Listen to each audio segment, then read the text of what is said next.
అందరికీ నమస్కారం. ఇప్పుడు మీరు వినబోయే కథ అభినందించడం నేర్చుకో. శ్రావణి 10వ తరగతి చదువుతోంది.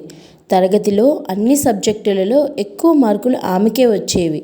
9వ తరగతి వరకు అలాగే మార్కులు తెచ్చుకునేది కావటం వలన టీచర్లంతా 10వ తరగతిలో ఆమె మంచి ర్యాంకు పొంది పాఠశాలకు పేరు తెచ్చిపెడుతుందని భావించి ఆమెను ప్రోత్సహించసాగారు. దానితో శ్రావణికి గర్వం పెరిగింది. తోటి విద్యార్థులను చాలా చులకనగా మాట్లాడడం, వారిపై వ్యంగ్యంగా మాటలు విసరడం చేయసాగింది. భరత్ శ్రావణి తమ్ముడు 6వ తరగతి అదే పాఠశాలలో చదువుతున్నాడు. వాడికి ఆటలన్నా పాటలన్నా ఇష్టం. సెలవు రోజుల్లో ఎక్కువ సమయాన్ని ఆటపాటలకు కేటాయించేవాడు. అలా అని చదువులో వెనకబడేవాడు కాదు. తరగతిలో ఫస్ట్ కాకపోయినా క్రింద శ్రేణిలో ఉండేవాడు. అందువల్ల శ్రావణి వీలు దొరికినప్పుడల్లా తమ్ముణ్ణి చదువు పేరు చెప్పి తెప్పి పొడిచేది. ఈ ఆటలు పాటలు కూడుపెట్టవు, దేనికైనా చదువు ముఖ్యం అనేది. ఇదిలా ఉండగా స్వతంత్ర దినోత్సవం సందర్భంగా విద్యార్థులకు పాఠశాలలో వివిధ అంశాలలో పోటీలు నిర్వహించారు. అన్ని ఆటలకు పాటల పోటీకి తన పేరు నమోదు చేసుకున్నాడు భరత్. శ్రావణి తమ్ముణ్ణి మందలిస్తూ, ఈ పోటీల పేరుతో 4 రోజులు చదువుకు బ్రేక్ పెడతావు, ఎందుకురా నీకు పిచ్చి అంది.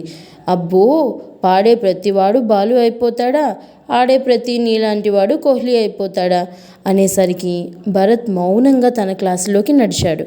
పోటీలు ముగిశాయి. చదువులో ఉత్తమ విద్యార్థినిగా శ్రావణికి షీల్డ్ ఇచ్చారు.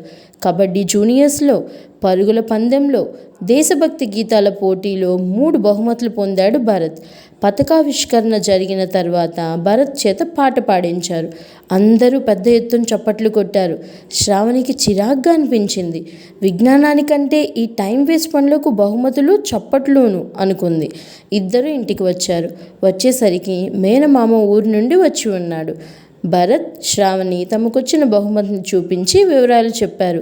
ఇద్దరిని అభినందించాడు మేనమామ. మామయ్య, నువ్వైనా చెప్పు, చదువు ముఖ్యమా ఆటపాటలు ముఖ్యమా అని అడిగింది శ్రావణి.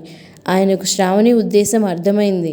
పైగా తన చెల్లెలు కూడా అప్పటి వరకు ఆయనకు శ్రావణి ఉద్దేశం కొడుకుకు ర్యాంకులు రావటం లేదని బాధపడటం విన్నాడు. పిల్లలిద్దరినీ దగ్గర కూర్చోపెట్టుకొని ఇలా చెప్పాడు. చూడండి పిల్లలు, చదువు విజ్ఞానం కోసం, బ్రతుకు తెరువు కోసం అవసరం.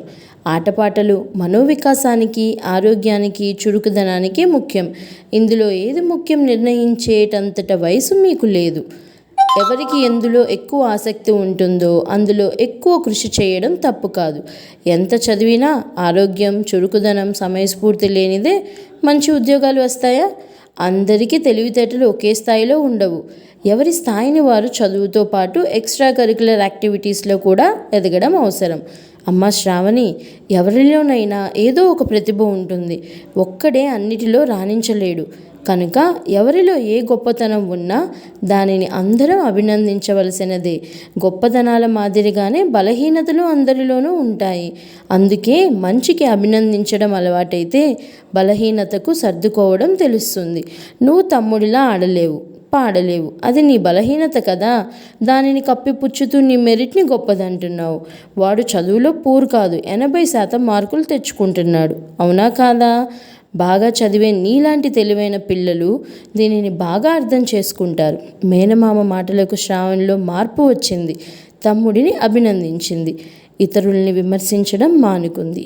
నీతి: ఎదుటి వారిలోని ప్రతిభను గుర్తించి అభినందించడమే నిజమైన విజ్ఞానం. ఈ కథ కనుక మీకు నచ్చితే తప్పకుండా మన ఛానల్కి ఒక లైక్ ఇచ్చి, షేర్ చేసి, సబ్స్క్రైబ్ కూడా చేసుకోండి. ధన్యవాదములు.